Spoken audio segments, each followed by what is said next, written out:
დავბრუნდით პირდაპირ ეთერში გიორგი დამეთანხმები ალბათ რომ ძალიან ამაღელვებელი იყო ისაც მოვისმინეთ და როგორც სიუჟეტიდან შევიტყვეთ აი ამ სიმღერის ტექსტი ძალიან ბევრ კლინიკაში არის გამოკრული თურმე თვალსაჩინო ადგილას. მაყურებელს შევახსენოთ რომ ეს იყო სიმღერა რომლის ტექსტით დაწერა დეკანოზმა თალმას ჩოხელმა ხოლო კომპოზიტორი არის დავით არჩვაძე სიმღერა ეძღვნება აბორტის თემას. ახლა კი სიამოვნებით წარმოგიდგენთ გადაცემის სტუმარს ექიმ ზურაბ ვარას ბატონო ზურაბ დილომშვიდობის დიდი მადლობა ჩვენი სტუდიის სტუმარი ძალიან ჩვენთვის სასიამოვნო და საინტერესო და ჩვენი მაყურებლისთვისაც საინტერესო თემაზე უნდა ვისაუბროთ, უნდა გავიხსენოთ წმინდა გაბრიელი, წმინდა ბერი გაბრიელი, სრულიად საქართველოსთვის საოცრად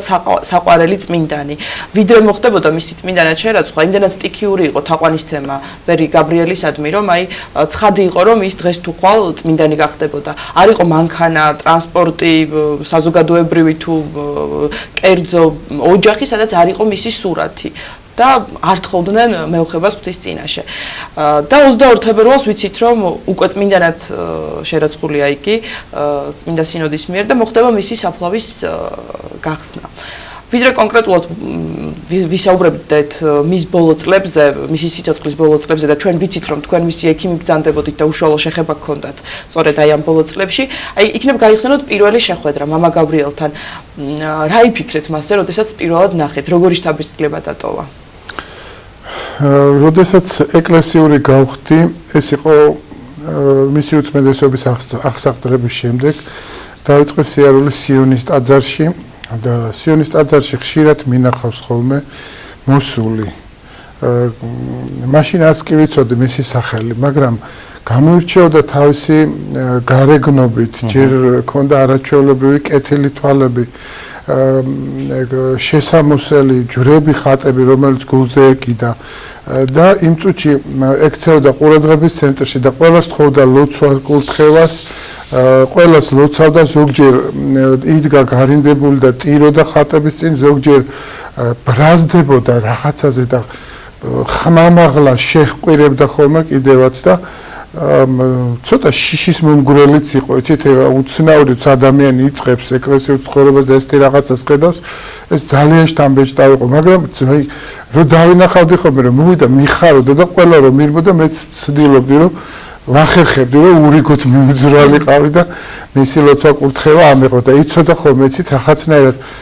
ქრისტე ღმერთმა დაგლოცოს და გაკურთხოს და თავზე დაგადებდა ხელს, რაღაც მაგრა დაგაჭერდა ხოლმე თავზე ხელს და შთამბეჭდავი იყო ჩემთვის. გავიდა ხანი,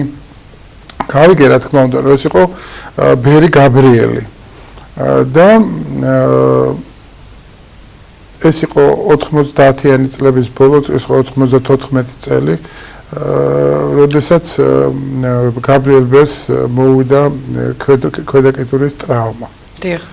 და იგი გახდა ავად. ძალიან ბევრჯერ მოუხმეს ექიმებს, რომ მოსულიყვნენ, მაგრამ თვითონ უარზე იყო. უარს ეუბნებოდა, რატო ეუბნებოდა ეს არ არის ჩემთვის ცნობილი და შემდგომ მისი ახლობლები და მრევლი იყვნენ ჩვენი ნათესავები. და იმათმა უთხრეს, რომ საპატრიარქოში მუშაობს, არის ექიმი, არის ათონის მთაზე ნამყოფი და იქნება ის მოგვეყვანაო. და მამა გაბრიელი გაჩერებულა და უთქვამს, მშვიდობით მობრძანდესო. და იმათაც გაუცებულა, რომ ახლა პირველად დაგვეთანხმა, რომ ექიმი მოვიდესო. არ ვიცი, მე თქვენს რომ ეგო აზრებს ხედავსო და რაღაც გიცნო, მოგეთ ესე მითხრეს. და რომ შევედი პირველად ამ მამა გაბრიელის კელიაში, ძალიან შთამბეჭდავი იყო. ეს კელია ყველა კუთხე კუნჭული, ჭერი, იატაკი, ხატის გარეშე ვერ ნახავდი მართლა წელი. ვერ გაიხედავდი, ვერსად ყველგან გიმზერდა მაცხოვარი ღვთისმშობელი და წმინდანები. მივედი მასთან და როგორც სხვა დროს ყოფილა, ლოცვა კურთხევა ვთხოვე. ეს ტახტზე იწვა დაბლა და დავით ჩოქედა თავი დაუხარე და ქრისტე ღმერთმა დაგლოცოს და გაკურთხოს, თავზე ხელი დამადო. და შემდეგ მიმართა გვერდზე ვინც იყვნენ, იმათ დახეო, ექიმიო მოვიდაო და ჯერ ლოცვა კურთხევა იყო. აქ ვინც შემოდისო, ექიმებიო, პირველი მეკითხებია როგორ ახარო და მე ვეუბნები, ბერი ვარ და ძალიანაც კარგად ავა, როგორ ვიყო. საოცარია. და აი კურთხევა რო გაიღეო, მეო მივხვდიო რომ შენო ეკლესიური ხარო. და სულად მომენტო. და იქიდან დაიწყო ჩემი ინტენსიური 9 თვის განმავლობაში სიარული მამა გაბრიელის და ბატონ ზურაბ, ყველამ ვიცით ის ისტორია, რომელიც მის სისხლს უკავშირდება, თქვენ აუღეთ სისხლის ანალიზი, რომელიც წლების შემდეგაც უხრწნელი იყო. აი როგორ მოხდა ეს ისტორია, იქნებ მოყვეთ.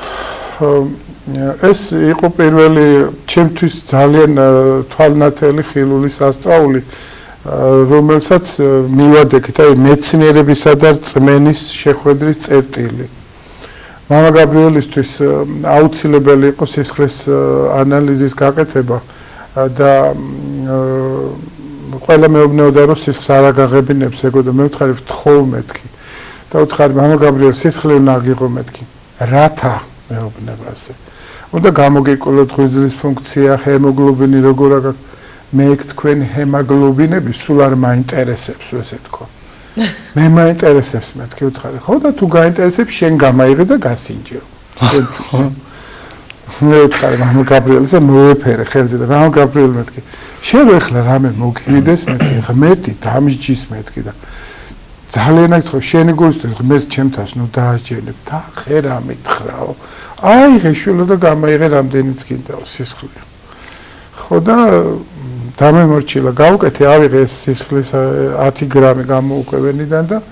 ჩავასხით სინჯარაში თავი დაუცეთ საცობით და წამოვიღეთ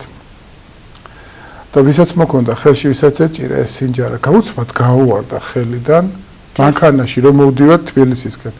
დავარდა ეს სინჯარა გავაჩერეთ მანქანადან ნუ ნახეთ 2 გრამი არის იქ დარჩენილი დარჩენ დაიყვალა იატაკზე მანქანაში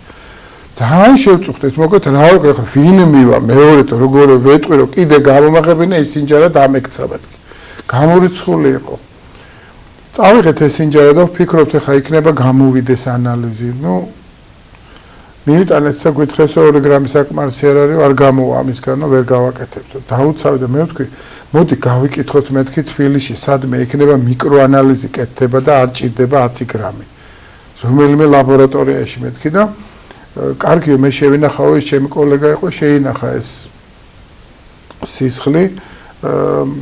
და მეორე მე დღეს დამძიმდა მამა გაბრიელის მდგომარეობა უკვე ცუდად იყო და ეს სისხლი ახაც გაგხსენებია და 4 წლის განმავლობაში ნამდვილად არ გვახსოვდა ამ სისხლის ასავალ და ვინც წაიღო ეს სისხლი და შეინახა მირეკავს უცბად და მეუბნეო რომ ბატონ ზურაო რემონტის დროსო გადავაადგილეთ მაგიდები და ვიპოვნე ის სინჯარავ და სისხლი არის ჩვეულებრივი როგორც იყო ისეაო არ შეცვლილაო და დავინტერესდით ავიღეთ გავაკეთეთ ანალიზი და აღმოჩნდა რომ ეს ახალ აღებული სისხლი არც გაიხსნა არც დაიშალა არც ჰემოლიზი მოხდა არც არაფერად გაშრა ეს იყო პირველი სასწაული გავაკონტროლეთ პატრიარქსაც უთხარით ნუ ჩავთვალეთ რომ ეს იყო ნამდვილად არაბუნებრივი მოვლენა და იმ წუთში ვიგრძელეთ რომ ეს კაცი არის ამ ქვეყანაზე მოსიარულე წმინდანი აი ყველაფერი მეტყველებს მას მისი მთელი ბატონ ზურაბ ყველა ყვება რომ აი ვისთანაც მას ქონია ურთიერთობა რომ ის ხედავდა ადამიანის წარსულს მომავალს წინასწარმეტყველი იყო თქვენ თუ გქონდათ აი ესეთი შთაბეჭდილება თუ გრჩებოდათ მასთან ურთიერთობისას ან თქვათ რამე თქვენთვის თუ უთქვამს რაც შემდეგ უკვე აგიხსნათ ბატონო იყო ასეთი ზუსტად მამა გაბრიელი ნამდვილად სანამ დაელაპარაკებდი გეტყოდა იმ დაგელაპარაკებდა იმ საკითხზე რომელიც შენ გაინტერესებდა დილას გული მაწუხებდა რაღაც ვერ ვიყავი კარგად და მივედი მასთან ლოცვა კურთხევა უნდა ამეღო და რომ დამლოცა მეთხრა ყველას გეშინიათ სიკვდილის მაგრამ სიკვდილი არაფერი არ არის არის გარდაცვალებაო უფალთან შეხვედრა არისო მთავარიო ის არის ყველა საშინელი გამოცდაო აბა რომ მიდიხარ პროფესორთან გული გიჩქარდება პირი გიშრება და გონიაო რომ დიდი რაღაც სასწაულიაო სად პროფესორი და სად კიდე უფალი იქ ნახეთ რა გამოცდა იქნებოდა მე ვთხარი მამა გაბრიელი იმდენარი სიკვდილი მინახავს ექიმობის პერიოდში ქირურგი ვართ რომ ახალ მეშინია ამ სიკვდილის მეთქი და ესე შევხედე და მოყვასო შენ იცი რომ უკვე ერთი ფეხით იქა ხარ და უცბად შევიცვა გამახსენდა ეს ჩემ გულის ტკივილი და მე ვთქვი რაზე მატყობთ მეთქი მამა გაბრიელი ხო ხედავ უკვე შეგეშინდა როცა ადამიანი სიკეთეს აკეთებს ერთი ფეხით ათისო ზევით როცა ბოროტებას ჩამოდისო და მთელი ცხოვრება ავდივარ და ჩამოდივარ და ისე უნდა იცხოვროთ რომ ახვიდეთ და ახვიდეთ აი ესე გააკეთა. აი თქვენთვის ჯერთი ალბათ საოცარი განცდა იქნებოდა ხო, რომ ადამიანი რომელთანაც სიცოცხლეში ქონდა ურთიერთობა ხო შეირაცხა წმინდანად. აი რამდენად გძნობთ ხოლმე მის შემწეობას. აი მე მაგალითად გავკადნიერდები და ბავშვობაში იქ ვინც იცის მცხეთა კარგად, როგორც კი სამთავროს დაღმართიდან ჩამოვთ, პირველი საშუალო სკოლა არის, რომელიც მე დავამთავრე და ჩვენ პედაგოგს ძალიან ხშირად დავყავდით ხოლმე და ეს პირველ-მეორე კლასში ჩვენ გვახსოვს რომ რაღაცა უცნაურ ადამიანთან გქონდა კავშირი, თავიდან ჩვენ გვეცინებოდა ხოლმე როდესაც ის საუბრობდა, მაგრამ მე იმდენად გულში ჩაგვიკრავდა ხოლმე სათითაოდ ყველას, რაღაცას ამბობდა სივრცეში იყურებოდა და მე ჩვენც დავსერიოზულდებოდით ხოლმე და ისეთი ახლობელი გახდა აი რაღაცნაირად ჩემთვის რომ ეს უშუალო შეხება მქონია მადლობა ღმერთს ცხოვრებაში ძალიან ბევრ რამეს ვთხოვ ხოლმე და მართლაც აი საოცრად მიხდება და მისრულდება ყველაფერი. თქვენ შემთხვევაში როგორ არის თქვა? იყო ნამდვილად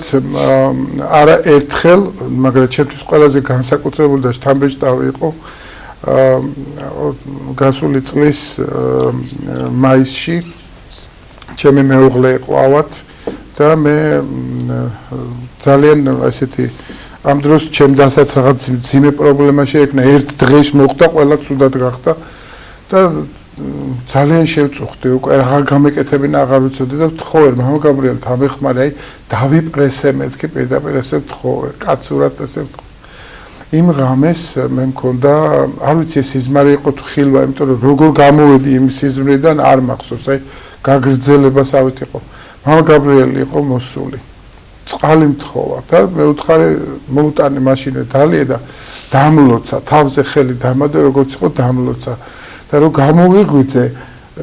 უბრალოდ ხალხის ხმა მესმოდა ქუჩაში ამბობდა მამა გაბრიელი აღსდგა ძალიან ბევრი ხალხი იყო ქუჩაში და ამ სიტყვას იცახდა და რომ მოუბრუნდი მამა გაბრიელს ვეღარ ვხედავდი მაგრამ რომ აი ამ დროს ვიყავი უკვე ფეხზე და ანუ ვხედავ ვათვალერებ ოთაზე მამა გაბრიელი მგონია რომ კიდე იქ არის და აღარ იყო და ძალიან კეთილად მენიშნა ყველა პრობლემა მოიხსნა იმ ჩვენ ოჯახში ოპერაციას გააკეთა მეუღლემ გადაჭა ჩემიდაც კარგად გახდა ყველაფერი და მე აღმოაჩინე რომ ივერიის ღვთისმშობლის ხატზე ყოფილა მირონი გამოსული ეს მირონი ჩემ სახლში ეს მირონი დღესაც არის და შემშრალი არის ხატის მინაზე გარედან. და ის სულ ცოტა ხნის წინ კიდევ ერთხელ ძალიან ძლავრად გამოჩნდა მამა გაბრიელის ძალა და საქართველოს ეკლესიის ძალა, როდესაც სხვათა შორის BBC-მ გადმოსცა, რომ დაახლოებით 700,000 ადამიანი შეიკრიბა წმინდა გაბრიელის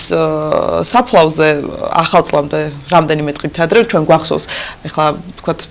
სხვადასხვა აზრი იყო მოსაზრება ამასთან დაკავშირებით, მაგრამ რაც უნდა ყოფილიყო, ფაქტია, რომ მამა გაბრიელის გამო იქ 700 ადამიანი მივიდა რაც არ უნდა გამოაცხადონ რომ ამ ადამიანს მიდით და უკვდავები გახდებით ვერ შეკრებათ ასეთ რაოდენობას ეს ღვთის განგება არის და ღვთისნება არის და ნიშანია იმისა რომ ეს ადამიანები არიან წმენით არ არსებობს არანაირი კურნება არანაირი სასწაული არაფერი არ მოხდება და მეორე სიცოცხლე არ მოგვეცემა თუ ადამიანს რწმენა არ აქვს იცით როგორ რა მინდა აი ჩვენს ტელემაყურებლებს ვუთხრა დღეს ახლა დიდი აჟიოტაჟია რომ ალბათ დაიძრება მსოფლიო არის იქ ვინც იქნება 30 მეტრში ის რაღაც აღსდგება და გადარჩება ამაზე მამაზურებმაც გუშინ ისაუბრეთ მე ერთ რამეს ვამბობ აი ადამიანი არის როგორც რადიო მიმღები ღვთისგან მადლი და სიკეთე ყოველთვის მოდის მაგრამ აი უნდა ჩართო ეს მიმღები და დააყენო იმ ტალღაზე და გახდები მიმღები მაშინ ისე რომ ეს არ არის ფოკუსი, ეს არის სასწაული, ეს არის ღვთისგან განხორციელებული ნება, რომელიც თუ მიმღები ხარ მიიღებ. თუმცა გასაგებია ერის სურვილი, რომ აი ყველას უნდა იქ იყოს იმ მომენტში, როდესაც ეს ადამიანური დი. ჩვენ ვართ როგორც პატარა ბავშვები, აი ბავშვს უნდა რაღაცა სანახაობა. ნამდვილად აი მე ვიტყვი რომ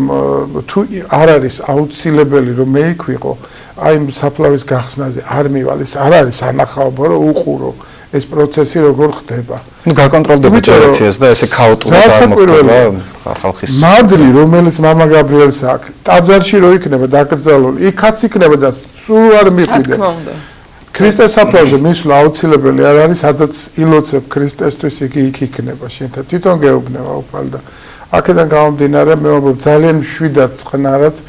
ყოველთვის შეუძლია წმინდანს იყოს თქვენი მეუღლე, თქვენი რწმენით მიყვართ და გულით ილოცოთ მის წინაშე. შეგვეციოს და ფოლოს მაინც მინდა რომ ეს შეკითხვა დავსვათ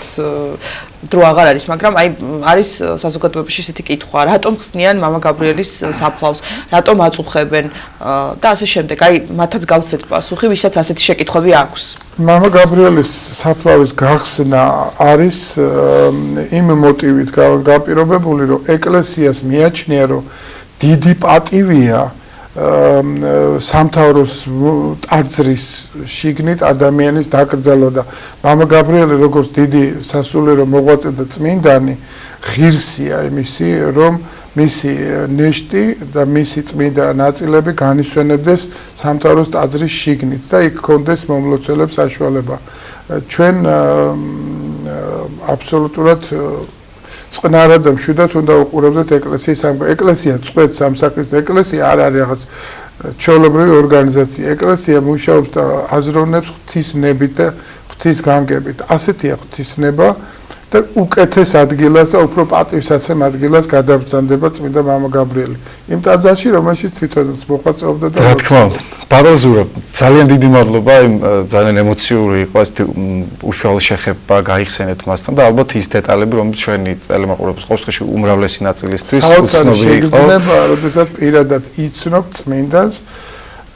და დამერწმუნეთ რომ მამა გაბრიელი ყოველთვის იქნება ჩვენი მფარველი და დამცველი თუ ჩვენ წმენით ვილოცავთ მის წინაშე ასე იქნება იმედია შეგვეციოს მადლობა თქვენ დიდი მადლობა ექიმი ზურაბ ვარაზი საუბრობდა სტუდიაში გრძელდება